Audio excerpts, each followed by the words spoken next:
Hello, mixtresses and mixters. This is Mixtressrae. You're watching Mixtress video. We're doing an unfair comparisons today between Nefertari's tarots and Egyptian Art Nouveau. These are both, as far as I know, still in print, low scarabeo tarot decks that are Egyptian flavored and very different art styles. I would say, oh, and just so you know, like, this is an old edition from like 1998 or 1999 for Nefertari's tarot. So a few things are going to be different in like today's edition, but this one, Egyptian Art Nouveau, just came out. So yeah. Your mileage may vary as far as if low scarabeo is affordable where you live, but it is mass market. And for me, like, decks like this end up costing like $20-25. So it is relatively affordable in the United States, at least for the time being. Okay, let's not start talking about how expensive everything is because I'll cry. Okay, so just as far as like if you really are thinking about like which one of these Egyptian themed tarot decks am I interested in, you're probably not comparing these two because very different art styles. But hey, we're just gonna have fun here today. I have had Egyptian Art Nouveau. Huge thank you to Dolores at Night Song Cauldron and Cards. She got this deck in a like witchy subscription box, and she was so incredibly kind. She sent me the entire thing. She decided she didn't want, it was Egyptian themed, and it had like, you know, all kinds of fun witchy shit in it, and she sent it to me. And so not only did I get the deck, but I also got this beautiful gold pyrite, and I really like pyrite. And really at this point in time, I do not pay for rocks anymore. If they come into my life, great. Yeah, and this one was on my wish list, but I wasn't sure if I was gonna like it. So doing this unfair comparisons today is my excuse to talk about how surprised I am by Egyptian Art Nouveau in a good way. And I am absolutely not choosing between these two decks. This one I've had for 2 years now, and if I had to choose for some weird reason between these two, I would choose this one because it is more my aesthetic. However, as you will see, yeah, let's just light the candle and stop babbling and start flipping cards, right? So let's do some like stats comparison shit. They're both low scarabeo, so they're both going to be on shuffleable card stock. Slightly smaller than tarot size cards, very flexible cards. They both come in tuck boxes with little white books. I will say the little white book for Nefertari's tarot, and this is not what the backs look like anymore, just so you know. They look different. But, so the little white book for Nefertari's tarots, it's just keywords. It's not even a book. It's just, well, it probably is now. But my version is just like a little fold-out thing. But it probably is like a regular low scarabeo sized book now, I would assume. Egyptian Art Nouveau is a little bit more special because it actually like tells you a little bit of Egyptian mythology, just like a little taste of Egyptian mythology. Like usually if there is a particular god or goddess depicted on the card, you will be able to find that in the guidebook, at least as far as the major arcana is concerned. I don't think we do get a little bit of mythology in the minor arcana. But, you know, it's as you would expect with a low Scarabeo. It's just, you know, short and sweet little guidebook. Tiny little introduction to the deck itself that's like 2 paragraphs long. There's not even a spread. You know how usually with low Scarabeo decks, you'll have like a spread right here. There's not even a spread with this one. It's just tiny little introduction to the deck itself, card meanings, and then there's this little using your deck category towards the end there, and that's it. Anyway, so as far as like information, like there's not a ton with either of these decks, but you do get a little bit of Egyptian mythology sprinkled in with Egyptian Art Nouveau. Okay. I don't know enough about, like, I love Egyptian shit aesthetically. I don't know a ton about Egyptian mythology in general, so I'm not the person to ask there. But yeah, we get, in both cases, we get a cat instead of a dog in the Fool card, which is nice. This one's definitely more of a Pip style deck, but it is pictorial. Like, it's not just Pips when we get to the minors. And this one's very much a straight up, like, Rider-Waite-Smith knockoff that is in the Egyptian Art Nouveau style.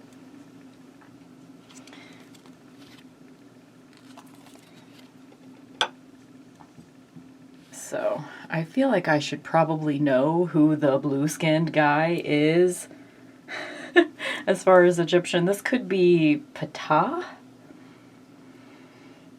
And it does not say in the guidebook. But the art here is much more in, you know, just traditional Egyptian style, whereas this deck is more like Grecian as interpreted through Art Nouveau style. So the majors and then each of the minors have their own specific border that goes with each suit, which is nice.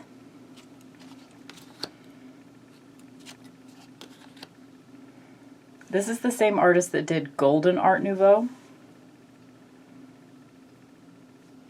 It would have been interesting if they chose to do Golden Egyptian Art Nouveau, because then both of these would be blingy decks, because this one is, you know, this one's the only, like, gold foil deck I need.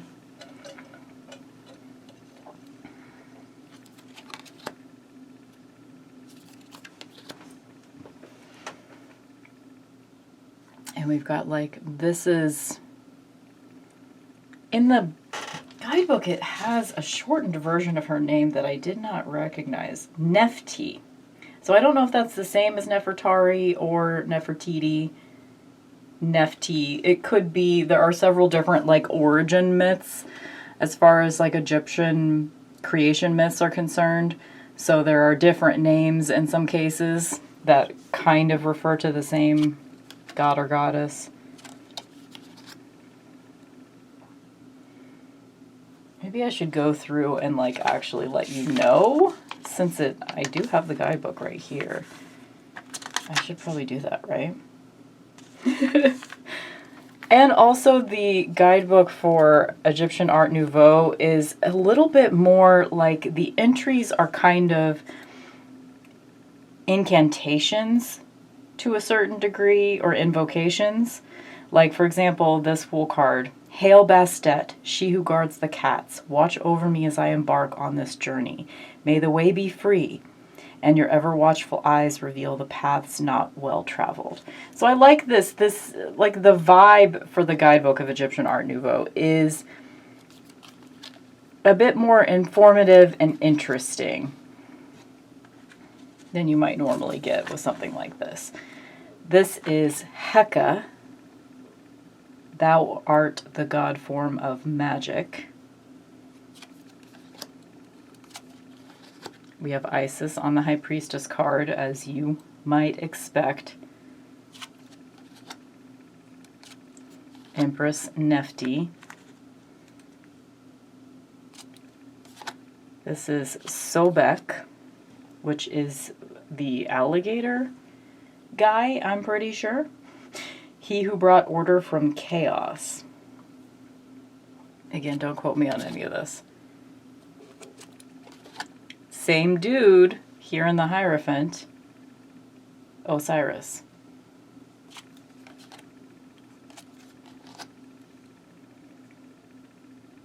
And then we have Horus and Hathor as the lovers.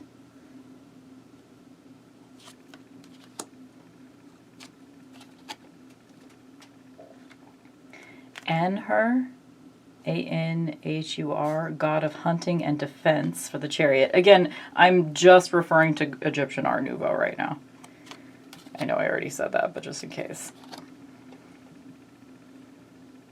That's the one that I'm kind of focusing more on right now, just because it's newer.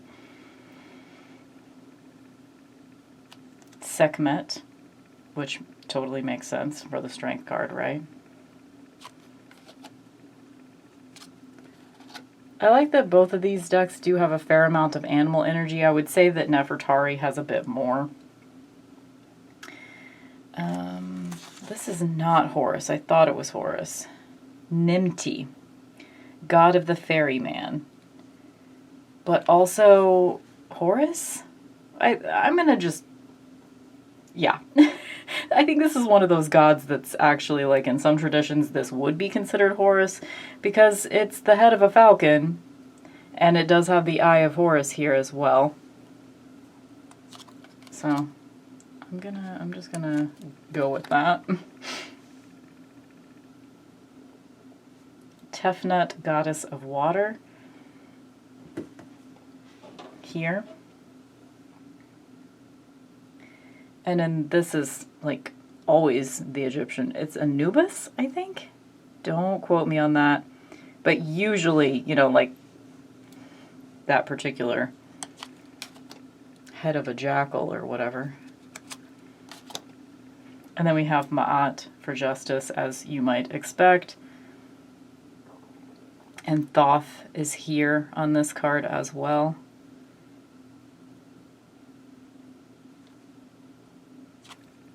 Weighing the heart against the feather.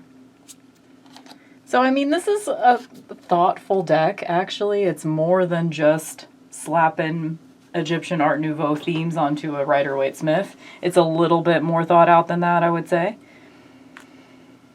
This is Shu, who holds the sky and earth apart so that we may continue our existence.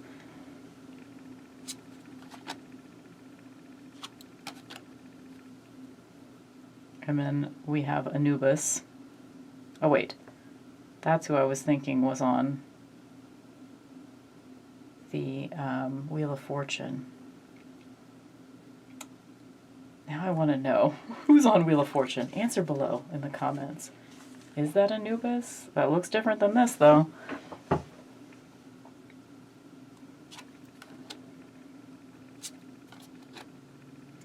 Here we have, this is Isis, I would think, because usually when you see these wings on a woman, it's Isis. But here in this, I like that we kind of are getting, I think, like a more intersex version of Temperance, which I think is awesome for the Temperance card. So here we have Happy, Hapi, on this one. And here we have Sobek again, I think. Don't quote me on that. And here we have Seth. So Seth is the uncle of Horus. He betrays... He's kind of the Loki creature in Egyptian mythology, if I understand it correctly, because he's not always depicted as bad, but he is, like, he murders Osiris and Isis brings him back to life. He tries to murder, basically because he wants the throne. He is the uncle of Horus, who is the son of Isis and Osiris. And Isis saves both of them, essentially, from Seth. That's Seth. Or Set, I think. I think they're the same. Again, don't quote me on any of this. In the tower, we have Geb, be kind to us when you shake the earth and tear down the foundations of our homes. Geb, we recognize that change is a constant. I like that, I mean, you could essentially, the way that this guidebook is written, you could pull a card and you could use the entry of that card in the guidebook as sort of a prayer or a chant or something. I think that's interesting. Something slightly different. It's not throwaway. I think we're getting Newt on both of these cards. I mean, I know for sure it is in this. And how beautiful is that? Like, and I like that she is depicted like she's really, really large. You know? That's so cool. I am pretty enamored with this tarot deck. It's funny because I've known that it was coming out for a long time, and it was on my wish list, and I almost bought it, and I watched flip-throughs of it, and to me, on screen, it looked really flat. But in person, the art is very detailed, and it's actually really enchanting me. One thing I will say about it, this is usually a deal breaker for me, but it hasn't been this time. This deck is like 2/3 dudes. Like, there's not a lot of women in this deck. You know, we've got the High Priestess, the Empress, the Queens, and a handful of other cards. And that's it for women in this tarot deck. But, yeah. So it's sad that that's the case, but I am sort of embracing it as sort of, I mean, it's definitely the most masculine tarot deck I have in my collection, and I'm really liking it, so that's a good thing. That's definitely a good thing for me. Okay, in this moon card we have Khonsu, god of the moon and of time. Not really a big fan of monkeys, but it's okay. It's alright. Ra, king of gods, to uplift us in times of darkness. But I mean, what we're seeing here is a falcon head, so I'm gonna think of that as Horus. Plus, Horus is like essentially the Jesus figure of Egyptian mythology. So this child on the sun card, you know, it's Horus to me.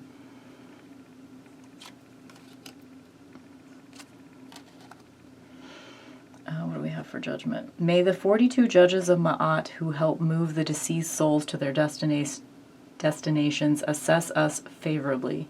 Guide us as we seek redemption and rebirth beyond the physical plane. So yeah, I mean, I'd say as far as like modern tarot decks are concerned, so many of them, in my opinion, are not being very well thought out in general. But I would say this one is an exception.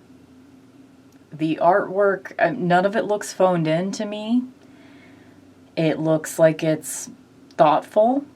I mean, we have some important animal symbolism happening here. What does the world card say? We give thanks to Ptah, who brought all things into being. That's the creator god. And I don't know if you say it Ptah or Ta. It's Ptah. Who brought all things into being. It is with your eye and mind that we explore the creations you brought to completion. And then, like, I haven't been mentioning this, but, you know, we've got sort of like the prayer / incantation of each card, and then we also have upright and reversed keywords, just so you know. If that's important to you, I just, you know, I don't really use those anymore, but...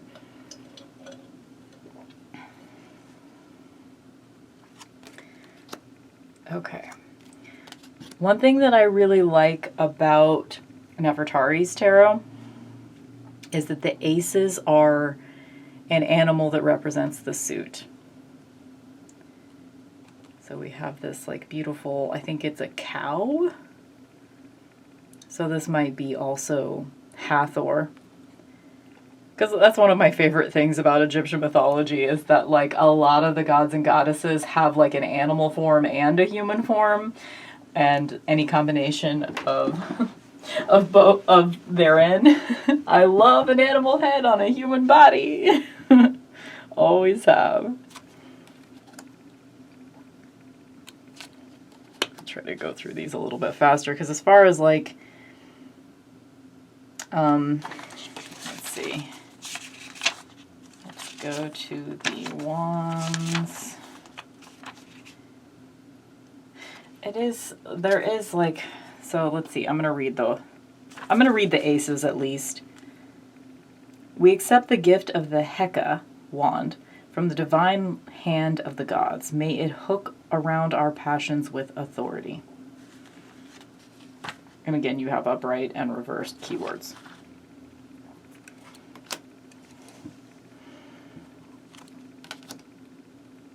So this is just immediately Egyptian Art Nouveau for me. Immediately very usable because it's essentially an RWS knockoff. And, you know, I actually I've had several different Art Nouveau. I had Golden Art Nouveau. I had, what was that one called that I was so mad at when I got it? You know the one. I can't remember what it's called. Ethereal Visions. The Ethereal Visions Luna edition. I had that. And I really didn't like it. Sorry, I ate like some weird dried fruit that I did not like for lunch, and now my stomach's making noises, and I feel like you can hear that. So see what I'm saying? Like almost every card, dudes. Dudes, dudes, dudes, dudes.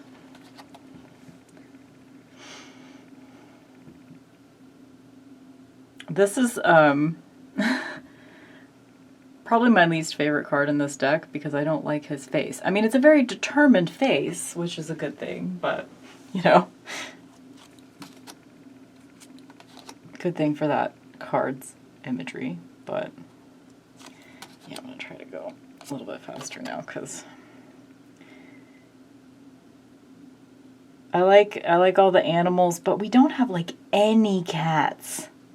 With the exception of the cat that's on the Fool card, we just don't have like any cats in Nefertari's tarot, which is sad because, you know, it's an Egyptian deck. I want to see some fucking cats.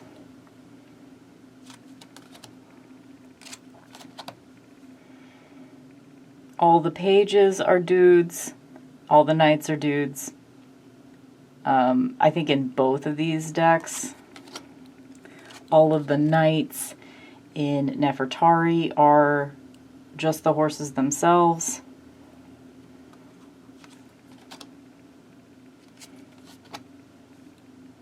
Fuck yes, with this Queen of Wands. This was my first card pull from this deck too. I love it. And we don't get, I mean, it's not supposed to be specific goddesses, I don't think. Gods or goddesses in the court cards. I haven't read this entire guidebook, but this Queen of Wands just says, break out the flair for drama and shed the masks that hide who you really are. Show the world who you really are without fear of repercussions. So it's a little bit more, like, less incantation-y for the minors.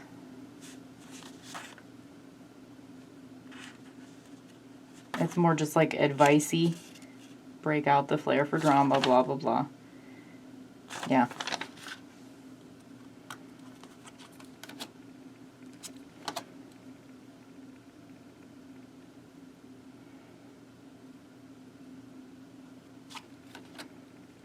We have the scarab as the symbol for the cups. Oh wait, I want to read the Ace of Cups.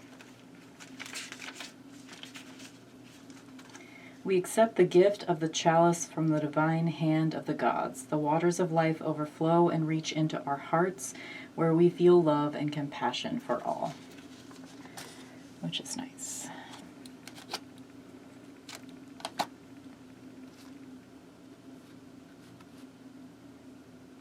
Let me make sure this Two of Cups is not supposed to be anyone specific. No.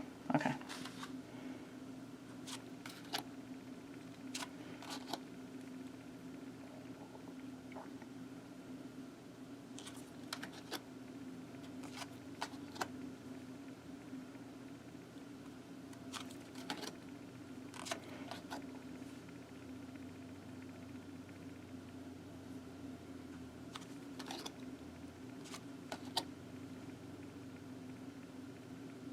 I love them both. I really do. Lately it's interesting, like, as I'm getting further into the process of just refining what I have and what I like and decluttering and, like, reorganizing and all of that stuff, I'm finding myself rescuing decks from my giveaway box. Like, this getting Egyptian Art Nouveau made me want to use Isis Oracle again. And that one's been in and out of the giveaway box, and I had it, let it go, and then Sylvain gifted me his copy. So I've had it and gotten rid of it and got it again. And it's been in and out of the box, and I've almost let it go several times. I've offered it to several friends, and they've all said no. But this is one that, for some reason, I knew that unless I gave it to a friend, I wasn't going to let it go. So anyway, point is, I rescued it from the giveaway box, and I've been using it with this deck, like, and I'm loving it. I really like Jimmy Manton's art. He did the art for Isis Oracle. Just because I'm talking about it, I might as well show you an example. Here's my card of the week. Need to bury that which no longer serves me. And we have Osiris. Is it Osiris or Osiris? I don't know. Whatever. I really like Jimmy Manton's art. I like that this isn't, like, the only... There's no body diversity, really. I mean, there is to a certain extent. Like, there's a lot of different body types of men, kind of, in Egyptian Art Nouveau, but it's not... they're all fit. But it doesn't bother me in the context of an Egyptian tarot deck, because most likely back in that time, like, people being thicker was probably a lot less common. So that doesn't bother me. And it's not having a lot of body diversity in either of these decks doesn't bother me, is what I mean.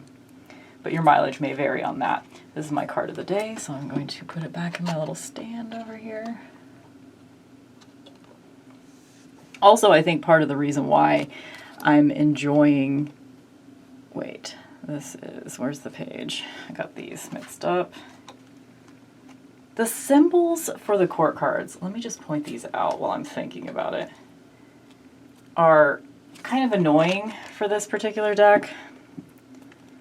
So the page is like this, like, Nefertiti looking head piece.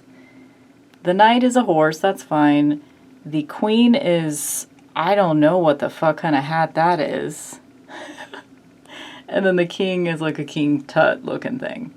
So I mean, it's fine, like, it's easy to memorize what that means, but it's just a little bit annoying. I wish the symbols were just a little simpler looking.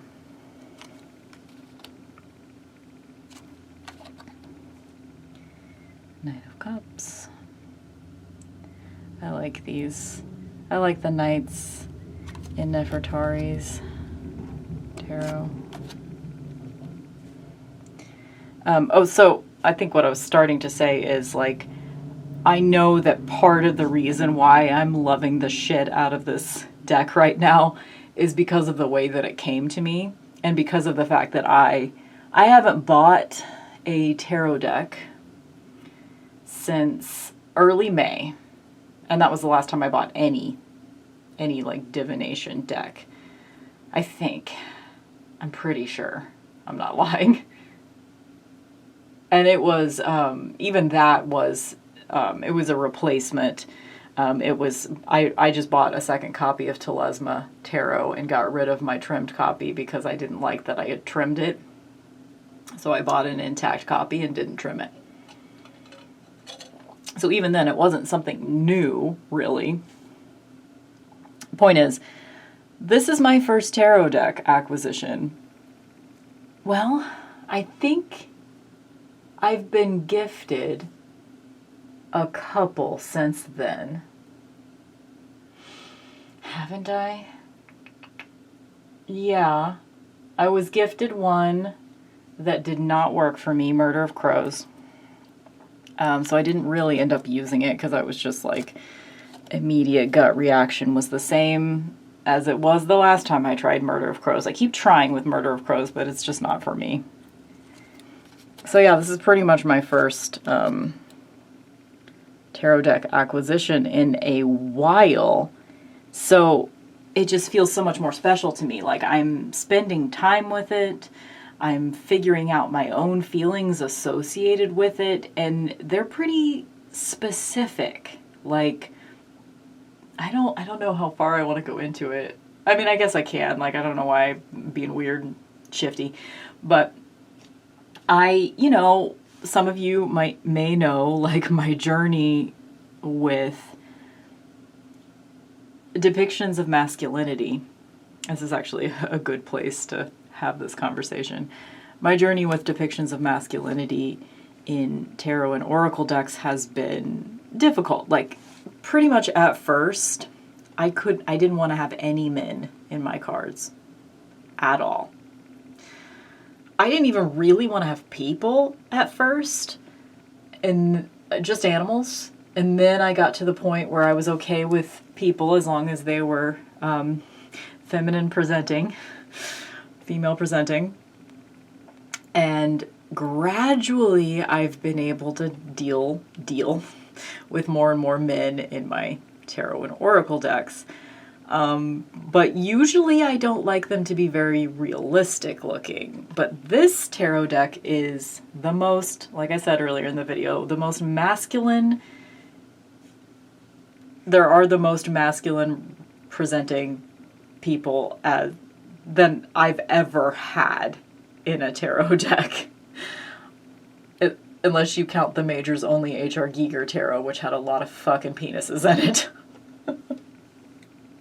I miss that guidebook though, man. If any of y'all ever see in the wild, for some reason, the H.R. Giger tarot guidebook, I would love to have it. I will pay you for it. I want it back. When I sold that deck, I wish I would have kept the guidebook, but I didn't. Anyway, it was a very weird psychoanalytical, I don't even know. Maybe it wouldn't hold up, but it was meaningful to me whenever I was a teenager, and I wish I had it back. Anyway, point is, Egyptian Art Nouveau, mostly dudes. And it took me a minute to even realize that it was mostly dudes. So that's already progress for me. And then when I realized that, I went back to just sort of a theme that's been coming up in readings lately, just in my spiritual practice in general. It's like my ghost guides and goddesses are going, hey, it's time for you to see that it's not just women that are your ghost guides and goddesses. And I've literally never worked with a god or a masculine energy of any kind, despite the few times that I've had some arguments with my dead dad and my dead ex-boyfriend. That's it. I've had a couple of conversations with my mom's dead chocolate lab, but it's more just an exchange of love and devotion, not really conversation. Anyway, point is, I have never, like, I'm not fucking balanced when it comes to that shit. You know, I have, like, a lot of goddesses that I work with, and I have, you know, my soulmate cat Max, of course, but I've never, like, worked with a god. And I've never wanted to. I've been, quite frankly, repulsed by the idea. And I know that this is all, like, psychological trauma stuff for me. In any case, working with Egyptian Art Nouveau, and I've only had it, like, 3 days at this point, but working with it the last 3 days, and I'm quite intense with tarot decks when I first get them. So this is a crucial bonding period for me.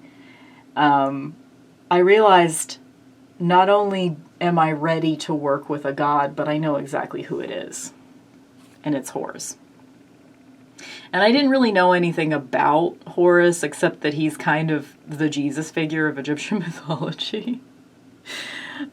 He's pretty uninteresting as far as, like, his mythology. He's kind of a guide to kings and pharaohs. But he's a bird, and I fucking love birds. So he's my dude right now.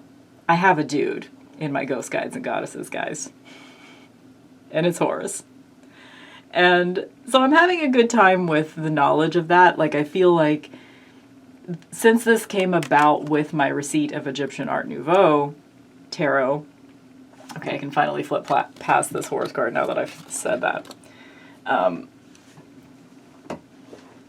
I think that for me, at least right now, Egyptian Art Nouveau is going to be my way of communicating specifically with Horus,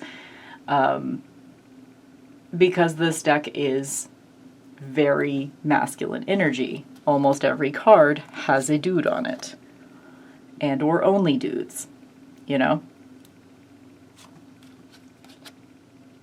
And I seem to be okay with it. It's weird because it's like the color palette of this deck is really not my thing.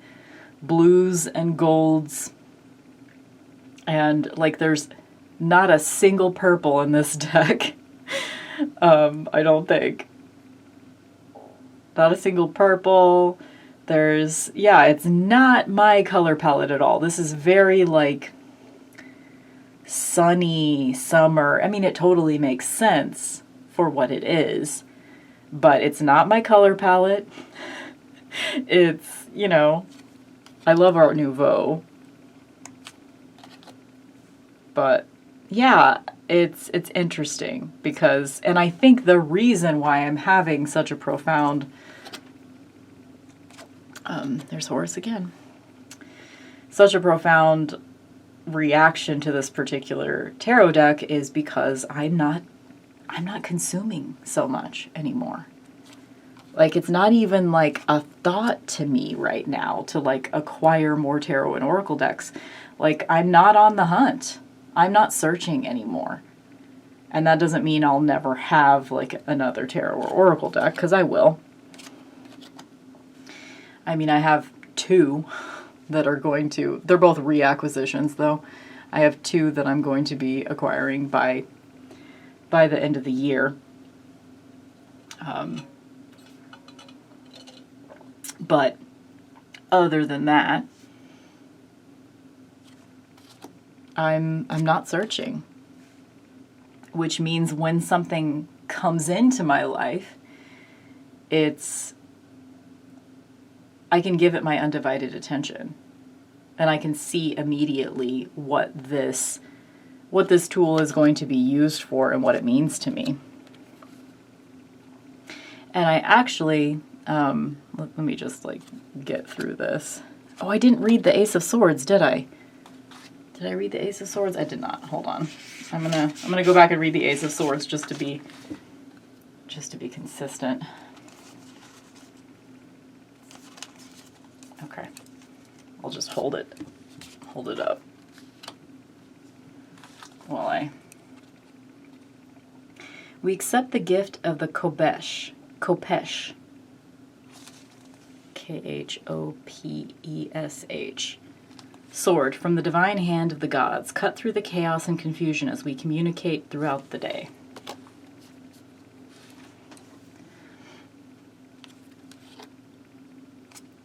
And this experience is exactly the kind of experience that I'd like to have with all tarot decks going forward. I mean, obviously sometimes I'm going to get something new and it's not going to work for me, but when it does work for me, I want to be able to give it my attention. And I can't do that if I'm getting new things all the time. And just the mere fact that I haven't had a new tarot deck that was not like a replacement or a reacquisition. I don't even know. It's possible it's... I kind of want to know. Hold on. Sorry, let me look at my tarot shelf. Pulp Girls Tarot is like the one that I have gotten this year. And Black Tarot. Black Tarot and Pulp Girls and Buffy. So, I mean, I've gotten a handful of tarot decks this year, but really only a handful. Wait, I have my list, because I really want to know. I think I have my list of tarot and oracle decks that I've acquired this year. Do I? Or did I get rid of it? Oh, I think I did. Because I switched planners. Well, maybe that's information that I should have kept. It's probably in my recycle box. Because you want to sit here while I'm going through my recycling to find something, don't you? That sounds like a lot of fun. Okay, it's not right on top, so I might have already recycled it. Anyway, the point is I've only acquired like 5 brand new tarot decks. Oh, I didn't do... I went back to the Ace of Swords and then I didn't do the Ace of Pentacles. Okay. Well, you guys aren't here for, like, greatness, thankfully. We accept the gift of the staters, coins from the divine hand of the gods. May it nourish our bodies and pay off our debts. Okay.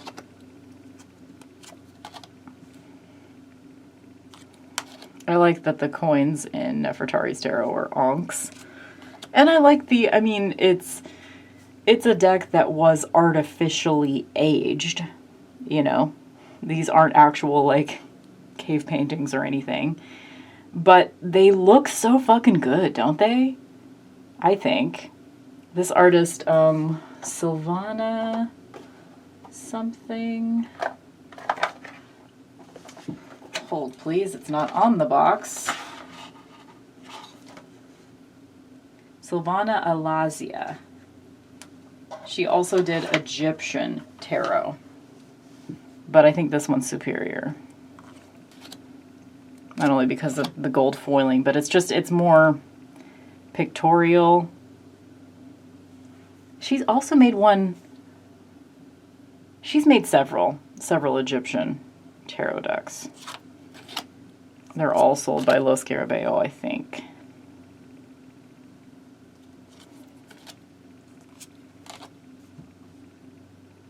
Anyway, I'm having a great time. Having a great time with Egyptian Art Nouveau. I don't know if it's going to be a forever tarot. I could definitely see it being a forever tarot because it was a gift and I'm having such an intense bonding experience with it from the get. So, and I fucking love Los Scarabeo cardstock. I feel like it's gotten slightly flimsier.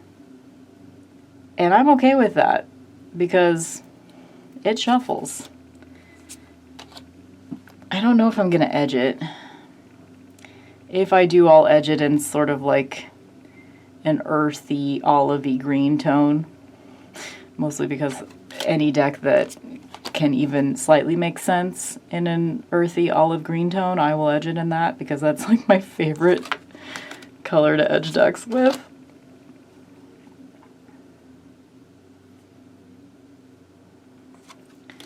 Anyway, it's a lot of fun. It's a good time. Both of these decks I really like. This one, Nefertari's Tarot, more sings to my gothic heart. And apparently I love black and gold together. I don't wear gold, but I like looking at it in some contexts. Yeah, so, I mean, I have a higher tolerance for Egyptian imagery than most people.